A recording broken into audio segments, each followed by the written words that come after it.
Sekarang Israel menjerit, ribuan gedung terbakar di Israel. Kondisi terkini kebakaran Yerusalem.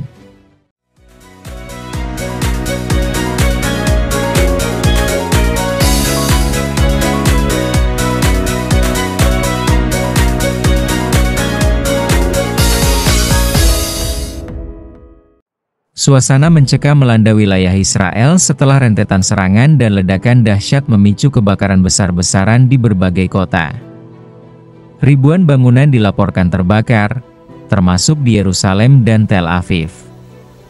Kepulan asap hitam membumbung tinggi ke langit, dan jeritan warga menggema di tengah kepanikan. Serangan rudal yang terjadi sejak dini hari waktu setempat telah menyebabkan kehancuran di banyak wilayah. Di Yerusalem, api melalap kompleks perumahan, bangunan pemerintahan, hingga tempat ibadah bersejarah. Laporan awal menyebutkan lebih dari 1.200 gedung terbakar dalam insiden ini, menjadikannya salah satu bencana kebakaran paling parah dalam sejarah konflik di wilayah tersebut. Warga melaporkan suasana mengerikan saat rudal-rudal menghantam permukiman mereka. Langit merah menyala, suara ledakan tiada henti, lalu api menjalar ke seluruh jalan, ujar seorang penduduk Yerusalem Timur kepada media lokal. Banyak keluarga melarikan diri hanya dengan pakaian di badan, tanpa sempat menyelamatkan harta benda mereka. Kebakaran meluas dengan cepat akibat tiupan angin kencang dan infrastruktur yang rusak. Saluran listrik padam, mempersulit pemadaman dan penyelamatan.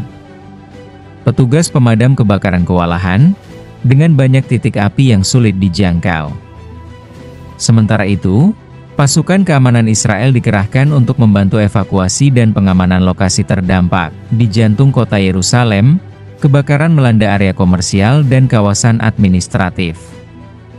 Beberapa bagian dari kota tua yang memiliki nilai sejarah tinggi dilaporkan mengalami kerusakan akibat ledakan dan merambatnya api. Jalan-jalan dipenuhi reruntuhan, kendaraan hangus terbakar, dan suara sirena ambulans tiada henti. Rumah sakit Hadassah di Yerusalem dilaporkan menampung lebih dari 200 korban luka, baik dari ledakan maupun luka bakar. Tim medis bekerja tanpa henti, dan pemerintah telah meminta bantuan darurat dari organisasi kemanusiaan internasional. Sementara itu, Tel Aviv juga mengalami kehancuran serupa. Beberapa kawasan elit yang biasanya ramai kini berubah menjadi puing-puing. Wali kota Tel Aviv menyebut situasi sebagai darurat total, dengan hampir semua layanan publik lumpuh, termasuk transportasi dan komunikasi. Perdana Menteri Israel, Benyamin Netanyahu, mengumumkan status darurat nasional dan menyatakan bahwa Israel berada dalam situasi luar biasa dan berhadapan dengan ancaman terbesarnya dalam 1 dekade terakhir. Ia berjanji akan membalas serangan ini dan menegaskan bahwa tangan besi akan digunakan untuk menghentikan sumber serangan. Dunia internasional mengungkapkan keprihatinan mendalam atas eskalasi ini. PBB dan negara-negara Eropa menyerukan penghentian kekerasan dan perlindungan warga sipil. Namun hingga kini, pertempuran dan kobaran api masih terus berlanjut. Kondisi terkini menunjukkan bahwa Israel sedang berada dalam fase paling kritis, dengan ribuan warga mengungsi dan banyak wilayah terbakar habis. Jeritan duka dan permintaan tolong menggema di antara puing-puing bangunan yang kini tinggal abu.